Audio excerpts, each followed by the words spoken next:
Arratsaldeon. Egingo dugu orain prentsa aurrekotxo bat. Euskaraz eta gazteleraz behar duen norbait badago? Castellano?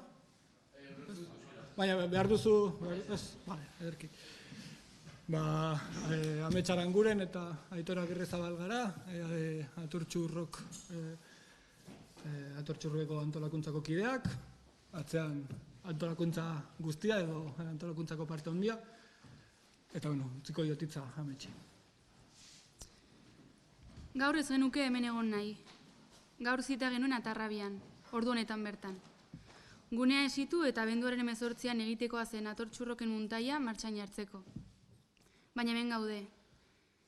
Ia 2 urte dira koronavirusak sortutako osasun krisian murgilduta gaudela. Eta badirudi oraindik ez garela aterako. COVID-19aren kutsatu kopuruak gora egin eta egoera pandemikoak okerrera egin eta gero, Atortxurroko 25 bertan behera ustera behartuta gaude. Garai zaila bizitzea egokitu zaigu gizarte osoari, eta Atortxurrok ez da libratu. Garai zaila kultura eta musikaren sektorearentzat, garai zailak ere elkartasunarentzat. Pentsa, zein garai zaila euskal preso politiko eta haien senidentzat. 2020an, azkar ikusi genuen argi ezingo genuela Atortxurrok guztiok ezagutzen dugun moduan antolatu. Eta horren ordez, ikus-entzunezko produktu bat egin genuen. Harrera bikaina izan zuen bide batez. Aurten, Atarrabiako karpara itzultzeko aukera, erabat baztertua egon ezarren, beste eskema batzuekin hasi ginen lanean. Hauei forma ematen ari ginela, iritsi zen 2021ko irailaren 28a. Maria Txibitek, Nafarroako lehendakariak, koronavirusaren ondorio hartutako neurri guztiak bertan behera utzi zituen, musukoa izan ezik. Egun gutxi lehenago, Nafarroako osasun publikoaren eta lan osasunaren institutuak egoera pandemikoa amaitutzat eman zuen. Hone guztiak leiho berri bat ireki zuen. Atortxu denok ezagutzen dugun moduan antolatu zitekeen, eta erlojuaren kontra lanean jarri ginen posible egiteko. Urte eta erdi luze honetan, elkartasun ekimen gehienak bertan behera geratu dira, eta dispertsio politikak edo espetxean egoteak berak dakartzan gastu ekonomikoak ez dira desagertu. Beraz, argi izan genuen. Aukera zegoen, osasun agintariek baimentzen zuten, eta Atortxurrok bere ohiko formatuan egin behar genuen. Eta harrera izugarria izan zen, bai barruan zein kanpoan. Lantaldeak buru-belarri hasi ziren lanean, dena prest egon zedin. Eta iragarpenak oihartzun itzela izan zuen, eta sarrerak salmentan jarri genituenean 80 minututan agortu ziren. Zaila da hitzez azaltzea. Baina pentsa honek errepresaliatuentzako, senidentzako eta baita antolakuntzan ibili den orenentzako suposatu zuena. Zenolako bultzada. Berriz ere eskerrak emateko aprobetxatuko dugu. Orain, dena antolatuta dugunean, bertan behera utzi beharrean gaude. Ez dago argi zein neurri ezarriko diren datozen asteetan, eta ez jakintasun horrek, inestabilitate horrek, Atortxurrok erabat hipotekatzen du.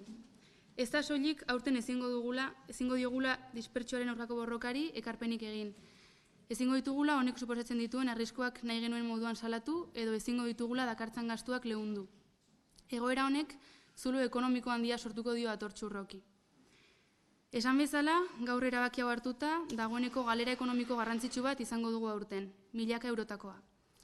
Lehenago aipatu dugu, gaur zen astekoa muntaia eta horrekin batera, aurrerago bertan behera uztera behartuak egongo bagina, gure galerak 10 aldiz biderkatuko lirateke. 25 ediziotan hasitako proiektua, urtero elkartasun ekarpen ekonomiko handi bat egiten duena. Ezin dugu modu horretan hipotekatu. Ezin dugu Atortxurrok arriskuan jarri. Hasteko, eragozpen guztiengatik asko sentitzen dugula nahiko genizueke esan, eta segidan lanean jarraitzeko beharra nabarmendu. Badakigu hau ez dela inork entzun nahi zuen berria. Ilusio handia erakutsi duzue edizionen aurrean, eta horrek are eta zailagoa egin du erabaki hau. Heldu den ostegunean, abenduaren 2an, sarrera erosi duzuenok mezu bat jasoko duzue emailean. Dirua berreskuratu nahi duenak berreskuratu ahal izan dezan. Baina ez gara geldirik geratzekoak. Eta aurrengo urterako, alba dugu behintzat, 2 data aurkezten dizkizuegu. Bata, udarako iragarrita duguna, 2022ko uztailaren 28 eta 29an Atarrabian. Bestea, ohikoa, 2022ko abenduaren 17an. 2 urte Atortxuri gabe, 2 urte errepresioa pariatzen dutenek, gure laguntza jaso ez dutela, eta haien egoeraren salaketa egin ez dugula, gehiegi. Honela, etenik gabeko etenik gabe udako zita horri begira lanean jarraituko dugu. Osasun egoerak eta honen baitan hartutako neurriek ahalbidetuko duten itxaropenez.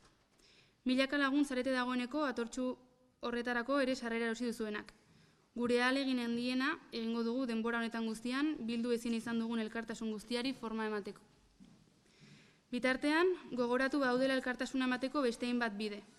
Gure webgunean arropa denda daukagu, eta opariek egiteko ohitura dugun garai hauetan aukera bikainak topa ditzakezue. Aurtengo eskaintza badago dagoeneko eskuragarri, eta aurrengo astetik aurrera promozio eta hainbat produktu berri ere egonen dira. Modu txikiagoa baldin bada ere, gure ekarpenari utzik ez egiteko.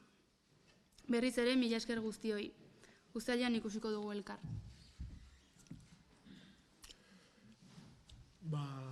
Hori zen kontatu behar genizuena, ez dakit galderarik, edo zer.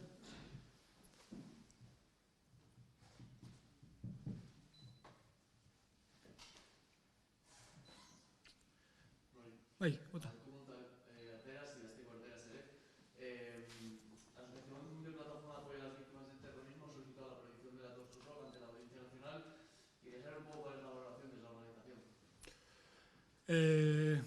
La verdad que no nos hemos parado a valorar algo, es decir, han denunciado algo que todavía no se ha producido, es decir, entonces, y como hemos anunciado ahora mismo, tampoco se va a producir debido a la situación de inestabilidad producida por la pandemia y las medidas que se han tomado, así que no nos hemos parado a valorar esa denuncia.